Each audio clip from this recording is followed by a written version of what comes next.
तो राधे राधे साथियों, और ये हमारी PYQ वाली सीरीज का 8वां पार्ट है। ऑलरेडी 7 पार्ट हम कर चुके हैं इसके। अच्छा, जो रेगुलर स्टूडेंट्स हैं उनको तो पता है कि इस सीरीज में हम करते क्या है, लेकिन अगर कोई पहली बार न्यू स्टूडेंट है तो उन्हें एक बार समझाना बनता है, वरना उन्हें पता नहीं चलेगा इसमें हम करते क्या है। तो उनके लिए बता दूं कि आपके एग्जाम में स्टैटिक प्रश्न आते हैं, तो हमने क्या कंसेप्ट चालू किया, जो हम करंट अफेयर्स में पढ़ रहे हैं उससे जो भी प्रश्न आपके स्टैटिक के बनते हैं और उनमें से भी वो प्रश्न जो किसी न किसी एग्जाम में अभी तक पूछे गए हैं, वो वाले क्वेश्चन हम यहाँ पर लेकर के आते हैं। वैसे कुछ एक्स्ट्रा क्वेश्चन भी मैं करवा देता हूँ जो एग्जाम में तो नहीं आए, लेकिन उसको यहाँ पे डाल देते, लेकिन ज्यादातर संख्या इन्हीं क्वेश्चंस की होती है जो एग्जाम में पूछे गए। बात तो आपको समझ में आ गई होगी। ऐसा हम क्यों कर रहे हैं? क्योंकि वैसे स्टैटिक आप करने जाओगे तैयार तो महासागर है स्टैटिक, कितना पढ़ोगे, कहां से पढ़ोगे, अथाह है, कहां से स्टार्ट करना है कुछ नहीं पता। तो ये बात एग्जामिनर को भी पता है। तो वो क्या कंसेप्ट यूज करता है, वो करंट अफेयर्स में जो भी टॉपिक चल रहे हैं वहीं से मैक्सिमम स्टैटिक प्रश्न निकाल के आपके एग्जाम में पूछ लेता है। इससे उसको दो चीजें पता लग जाती है एग्जामिनर को कि आपने करंट अफेयर्स कितने ध्यान से पढ़ा है, क्योंकि ध्यान से पढ़ा होगा तो उससे संबंधित सारे फैक्ट आपको पता होंगे। तो यही इस सीरीज का मेन रेसिपी है। अब आपको बात समझ में आ गई हो तो क्लास हम स्टार्ट कर सकते हैं। चलो स्टार्ट करते बिना टाइम वेस्ट करें। अब ये प्रश्न मैंने 2 भाषाओं में दे दिया, हिंदी भाषी के लिए ये है और जो अंग्रेजी भाषी लोग हैं उनके लिए ये है। आप इसको इंग्लिश में रीड करना चाहो पॉज कर लो, मैं तो हिंदी में रीड करूंगा क्योंकि मन ने तो हिंदी आवे। तो क्या है प्रश्न कि अभी डिजी लॉकर के बारे में 2 कथन दिए गए हैं। क्या है देख, तो ये डिजिटल इंडिया प्रोग्राम के अंतर्गत सरकार के द्वारा दिया जाने वाला एक डिजिटल लॉकर सिस्टम है। बिल्कुल सही। यह आपके ई डॉक्यूमेंट्स तक आपकी पहुंच को संभव बनाता है, चाहे वो फिजिकल फॉर्मेट में उपलब्ध हो या नहीं हो। बिल्कुल बात सही है। तो प्रश्न मतलब ऑप्शन ए और 2 दोनों सही हो जाएगा। तो डिजी लॉकर क्या होता है, इसमें आपको बताया कोई भी इंडिविजुअल व्यक्ति, चाहे मैं हो गया, चाहे आप हो गया, चाहे कोई भी थर्ड पर्सन हो गया, ये अपने ई डॉक्यूमेंट्स को यहाँ पे सेव कर सकता है, किसी भी टाइम पे एक्सेस कर सकता है। ई फॉर्मेट में होते हैं, डिजिटल फॉर्मेट में किसी को भी शेयर कर सकता है। और अगर मान लो ये पूछ ले किस मंत्रालय के अंतर्गत आता है, ये तो इलेक्ट्रॉनिक्स एंड IT मिनिस्ट्री के अंतर्गत आता है, ये भी ध्यान रखना। अब यही प्रश्न मैं आपके लिए क्यों लेकर के आया, क्योंकि अभी हमने करंट अफेयर्स में पढ़ा था ये तो इंडिविजुअल व्यक्तियों के लिए हो गया। अभी सरकार ने कंपनीज के लिए, संस्थाओं के लिए भी इस तरह का एक डिजिटल प्लेटफॉर्म लॉन्च कर दिया। उसका नाम क्या रखा, एंटिटी लॉकर रखा है, जिसमें कंपनियां अपने डॉक्यूमेंट्स को स्टोर करेगी। यहाँ पे इंसान व्यक्ति कर रहे थे, यहाँ पे कंपनियां करेगी। व्यक्तियों वालों के लिए नाम है डिजी लॉकर और कंपनी के लिए नाम रखा है इन्होंने एंटिटी लॉकर। ठीक है, तो ये भी याद रखना, एग्जाम में प्रश्न बनेगा इससे। ठीक है, अगला प्रश्न देखते हैं। देखो अगले में क्या है, वर्ल्ड इकोनॉमिक फोरम का हेडक्वार्टर आपसे पूछ लिया है। अब बताओ आंसर क्या होगा। आपको पता है इसका हेडक्वार्टर कहां पर है। चलो पहले वर्ल्ड इकोनॉमिक फोरम को भी मैं आपको बता दूं। वर्ल्ड इकोनॉमिक फोरम, इसकी स्थापना होती है 1971 में। इसकी स्थापना की किसने थी, क्लॉस स्वेब ने की थी। अच्छा, बहुत सारे स्टूडेंट कहते हैं शॉर्ट में मत लिखा करो, पूरा नाम लिख दो। तो क्लॉस और SCHWAB, क्लॉस स्वेब, इसने स्थापना की थी। हेडक्वार्टर इसका मिलेगा कोलोगनी, स्विट्जरलैंड में। तो यहाँ पे स्विट्जरलैंड आ रहा है तो स्विट्जरलैंड इसका उत्तर हो जाएगा। अगर प्रेसिडेंट आप पूछोगे प्रेसिडेंट का नाम क्या है, तो बॉर्ज और बेंडे नहीं ब्रेंडे, बॉर्ज ब्रेंडे इसका प्रेसिडेंट है। ठीक है, तो ये आप ध्यान रखना। अब वर्ल्ड इकोनॉमिक फोरम संस्था तो बहुत सारी है, यही मैं आपसे क्यों पूछ रहा हूं, तो अभी हमने पढ़ा था करंट अफेयर्स में, वर्ल्ड इकोनॉमिक फोरम ने अभी आपको याद होगा ग्लोबल लाइट हाउस नेटवर्क को रिलीज किया है।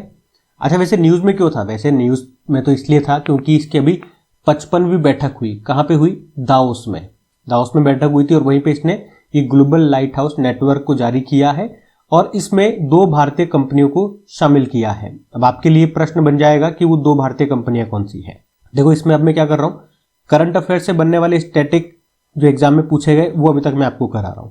लेकिन अब मैं क्या करता हूं, मैं आपको ये भी बताता हूं हर प्रश्न, हम यही प्रश्न क्यों कर रहे हैं, क्योंकि ये करंट अफेयर्स में यहां पूछा गया। ठीक है, जिससे आपको पता लगेगा। अब उसी करंट अफेयर्स में से भी कोई प्रश्न बनता है जो हमने पढ़ा है, वो मैं आपसे यहाँ पे पूछूंगा होमवर्क क्वेश्चन के फॉर्म में, जिससे आपका रिवीजन भी होता चलेगा।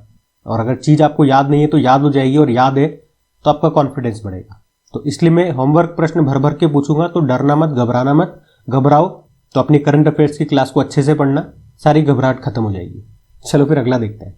अगला प्रश्न देखो, यही पूछ रहा है वर्ल्ड इकोनॉमिक फोरम का हेडक्वार्टर। अच्छा, एक ही प्रश्न मैंने 2 बार क्यों पूछ लिया, क्योंकि मैं आपको बताना चाहता हूं कि एग्जाम में जो प्रश्न पूछे गए हैं वो रिपीट भी होते हैं। जैसे कि RRB NTPC में 2022 में पूछा गया, और जो पीछे हमने देखा था वो ये उड़ीसा SSC CGL में पूछा गया था 2022 में ही। ठीक है, तो क्या उत्तर हो जाएगा, कोलोगनी स्विट्जरलैंड। कोलोगनी तो नहीं है, स्विट्जरलैंड तो है, तो ये इसका उत्तर हो जाएगा। अगला देखते हैं। अगला पूछ रहा है ग्लोबल जेंडर गैप रिपोर्ट कौन जारी करता है? बीपीएससी एग्जाम में पूछा गया था 2023 में, बताइए भाई साहब। तो आपको पता है वर्ल्ड इकोनॉमिक फोरम इसको रिलीज करता है। अगला देखो, ग्लोबल कॉम्पिटिटिवनेस रिपोर्ट, तो यूपीएससी में पूछा गया प्रश्न है, इसका भी आंसर क्या हो जाएगा? World economic forum. ठीक है। अगला देखो, travel and tourism competitiveness index, ये भी यूपीपीएससी में पूछा गया प्रश्न है, तो इसका भी उत्तर क्या हो जाएगा? World economic forum. अब आप कहोगे कि लगातार वर्ल्ड इकोनॉमिक फोरम में मैं आपसे क्यों पूछ रहा हूं, ये मैं आपको ऑलरेडी आंसर कर चुका हूं, ये न्यूज में था। अब 3 तरह के इंडेक्स तो मैंने आपको बता दिए, 2-3 इंडेक्स और देख लो, ये जारी करता है वो। एक तो होता है ग्लोबल रिस्क रिपोर्ट, ठीक है, और एक एनर्जी ट्रांजिशन इंडेक्स, ये भी यही जारी करता है, तो ये दोनों भी आप ध्यान में रखना। अगला प्रश्न देखते हैं। अब अगले में पूछ रहे हैं NDRF national disaster response force, ये किस मंत्रालय के अधीन आता है, या कौन सा मंत्रालय इसके लिए रेस्पॉन्सिबल है? एग्जाम में पूछा गया प्रश्न है भाई साहब, बता दो फटाफट से उत्तर क्या होगा। तो इसका उत्तर हो जाएगा गृह मंत्रालय। और अभी ये न्यूज में क्यों था? क्योंकि अभी इसने अपना स्थापना दिवस मनाया कब? 19 जनवरी को। और कौन से नंबर का? 20वां स्थापना दिवस मनाया था। गृह मंत्रालय के अधीन आता है ये। और अगर आपसे पूछ ले कि इसके डायरेक्टर जनरल कौन है, तो ये भी एक अच्छा प्रश्न बन सकता है। आंसर हो जाएगा पीयूष आनंद। और अगर मोटो और आदर्श वाक्य में बताऊं तो आपदा सेवा सदैव सर्वत्र इसका मोटो होता है। ध्यान रहेगा ना? अगला देखते हैं फिर। अच्छा, मान लो इसी प्रश्न में ये पूछ ले अभी इसने स्थापना दिवस जो मनाया 20वां, कहां पर मनाया, कहां पर आयोजन हुआ? विजयवाड़ा आंध्र प्रदेश, ये भी ध्यान रख लेना। अगला देखते हैं। फिर अगले में क्या पूछ रहे हैं? कोकबरोक भाषा ये किस राज्य के लोगों के द्वारा बड़ी संख्या में बोली जाती है? सीधी सी बात बोल दो ना भाई, कोकबरोक भाषा ये किस राज्य की है? तो DSSB में पूछा गया प्रश्न है, बताओ भाई साहब इसका उत्तर क्या होगा? तो सही उत्तर हो जाएगा त्रिपुरा ही इसका आंसर होगा। अच्छा, प्रश्न देखो ऐसे भी पूछा जा सकता था कि कोकबरोक भाषा दिवस ये कब मनाया जाता है? करंट अफेयर्स में तो हमने ऐसे ही पढ़ा था। तो देखो प्रश्न मिलता जुलता लग रहा है। कोकबरोक भाषा कहाँ की है? त्रिपुरा की। कोकबरोक भाषा दिवस कब मनाया जाता है? तो फिर इसका उत्तर क्या हो जाएगा? 19 जनवरी। और 19 जनवरी को ही क्यों? क्योंकि 19 जनवरी 1979 को कोकबरोक जो भाषा है इसको राज्य के ऑफिशियल लैंग्वेज के रूप में मान्यता दी गई थी। ठीक है, तो ये आप ध्यान रखेंगे। अच्छा, त्रिपुरा से एक प्रश्न मैंने करंट अफेयर्स की क्लास में आपसे पूछा था, यहां पे भी पूछता हूं, अच्छा प्रश्न लगा मुझे वो। यहां पे आपको एक नेशनल पार्क मिलेगा, क्लाउडेड लेपर्ड नेशनल पार्क। तो यहीं से एक प्रश्न मैंने पूछ लिया, एक तो बताओ क्लाउडेड लेपर्ड ये किस राज्य का स्टेट एनिमल है? और एक और होता है स्नो लेपर्ड, हिम तेंदुआ, ये किस राज्य ने अभी अपना स्टेट एनिमल बनाया और इसको अभी किसी देश ने अपना राष्ट्रीय पशु भी घोषित किया है? तो 3 प्रश्न पूछ लिए, फटाफट से उत्तर दे डालो। दे दे दे दे दे दरादन। बढ़ते हैं आगे।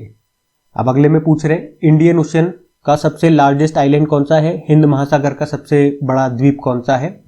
हिमाचल प्रदेश में आया था किसी एग्जाम में, बताइए उत्तर क्या होगा? तो उत्तर होगा मेडागास्कर। ठीक है, अगला देखते हैं। फिर अगले में पूछ रहा है इंडियन ओशियन ये दुनिया का कौन सा ओशियन है? कौन सा मतलब सबसे बड़ा है, तीसरा सबसे बड़ा है, सबसे छोटा है, या दूसरा सबसे बड़ा है? तो याद रखना ये तीसरा सबसे बड़ा है, 3rd largest ocean in the world Indian ocean है। अब आप पूछोगे पहला और दूसरा कौन सा है भाई? एसएससी में पूछा गया प्रश्न है। तो पहला आपको पता है पैसिफिक ओशन, ठीक है, ये सबको पता है। दूसरा अटलांटिक ओशन है, याद रखना। तीसरा इंडियन ओशन है। ठीक है, अगला देखते हैं।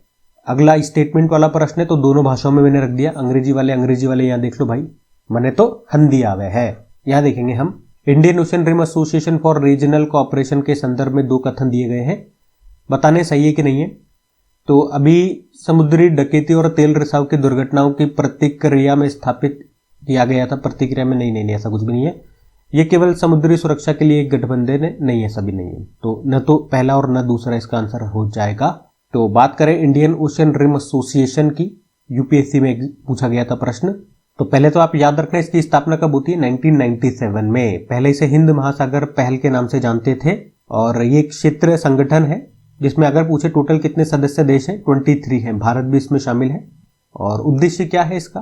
तो हिंद महासागर में सीमावर्ती देशों के बीच आर्थिक सहयोग, सतत विकास और क्षेत्रीय सुरक्षा को बढ़ावा देना।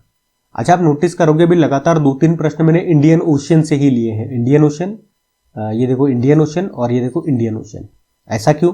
ये तो आपको बताया करंट अफेयर से संबंधित स्टैटिक प्रश्न जो एग्जाम में पूछे गए वो मैं आपको करा रहा हूं, लेकिन ऐसा कौन सा करंट अफेयर्स में अभी इंडियन ओशन आ गया?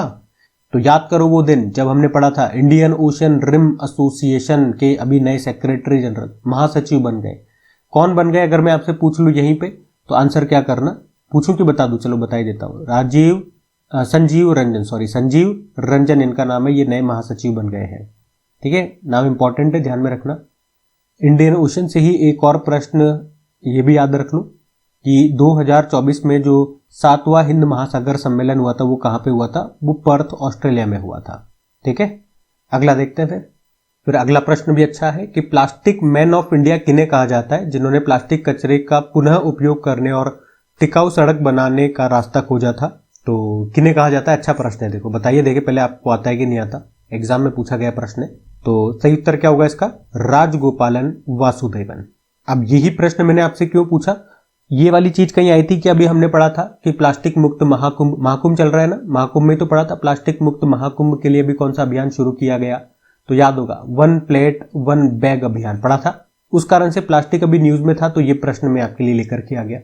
स्टैटिक प्रश्न है ये एक तरह से। अच्छा, ये एक तो याद रखना, ये जो राजगोपालन वासुदेवन है ये भी प्रश्न पूछा जा सकता है, इन्हें कौन सा भारत का सर्वोच्च सम्मान मिला? भारत का चौथा सर्वोच्च सम्मान पद्मश्री इनको मिल चुका है। और कब मिला था? 2018 में इनको मिल चुका है। ये एक भारतीय वैज्ञानिक हैं जो मूल रूप से अपशिष्ट प्रबंधन प्रणाली के लिए काम करते हैं, यानी कि वेस्ट मैनेजमेंट के लिए।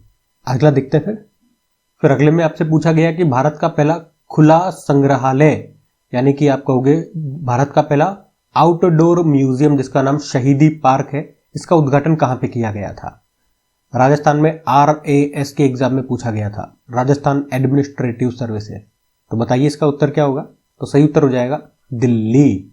और मैंने कई बार आपको ये प्रश्न रिवाइज कराया है करंट अफेयर्स में, तो याद रखना इंपॉर्टेंट इसीलिए है क्योंकि ये भारत का पहला आउटडोर यानी कि खुला संग्रहालय है, शहीदी पार्क इसका नाम है, याद रखना। अगला प्रश्न देखते हैं। फिर अगले में पूछ रहे हैं अभी किस संग्रहालय को भारत में इंडो ब्रिटिश वास्तुकला के बेहतरीन नमूने के रूप में व्यापक रूप से प्रतिष्ठित किया गया, जिसे ताज ऑफ द राज ये ताज ऑफ द राज के रूप में जाना जाता है। तो बताइए भाई, एसएससी में पूछा गया प्रश्न, ये हमने पढ़ा है करंट अफेयर्स में। तो इसका सही उत्तर क्या होगा? Victoria memorial hall Kolkata. आप देख रहे होंगे अभी ये लगातार मैं संग्रहालय से संबंधित आपसे प्रश्न पूछ रहा हूं, क्योंकि अभी संग्रहालय का एक प्रश्न आया था हमारे करंट अफेयर्स में। हमने पढ़ा था कि प्रधानमंत्री संग्रहालय और पुस्तकालय सोसाइटी का भी अध्यक्ष किसे बनाया गया था? तो आंसर क्या हो जाएगा? नृपेंद्र मिश्रा को बनाया गया था। ठीक है, तो म्यूजियम न्यूज में था, तो उसी से संबंधित ये कुछ स्टैटिक प्रश्न जो एग्जाम में आए हैं आपके। अच्छा, विक्टोरिया मेमोरियल हॉल से देखो और भी मैं आपको लिंक्ड करके बता दूं, 2-4 प्रश्न और बन सकते हैं। पूछ सकता है कि ये कहां पर स्थित है, ये तो हमने देख लिया कोलकाता यानी कि पश्चिम बंगाल में।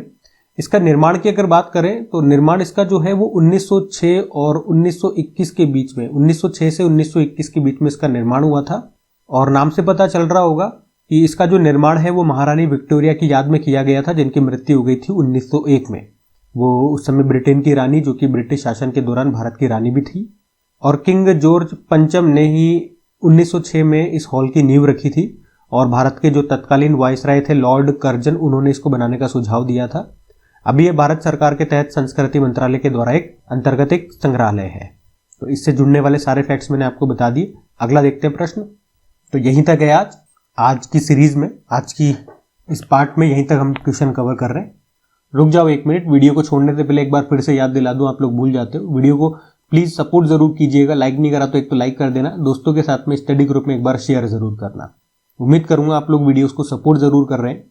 बहुत सारे स्टूडेंट्स वीडियो देखते हैं, पसंद आते हैं, फिर भी वीडियोस को न लाइक करते हैं, शेयर तो बहुत दूर की बात है। और फिर आप कहते हो कि रेगुलर लेकर के आओ, इस तरह से लेकर के आओ, उस तरह से लेकर के आते हो। डिमांड आप पूरी करते हो, बस सपोर्ट नहीं करना चाहते।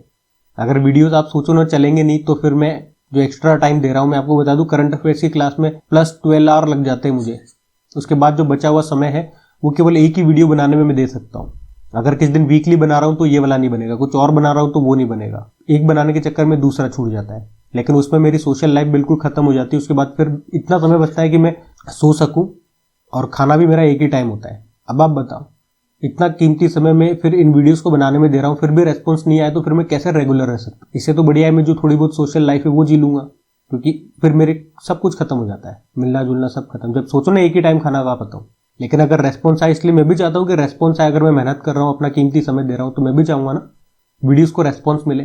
तो रेगुलर रहने में मुझे भी मजा आएगा, जो त्याग कर रहा हूँ, जो समर्पण हो रहा है, तो मुझे भी लगेगा कि हाँ वो सही जगह हो रहा है। तो अपने दोस्तों के साथ में स्टडी ग्रुप में शेयर करने के लिए बोलता हूँ, जरूर करा करें और लाइक भी कर दिया करें। आज के लिए इतना ही। राधे राधे।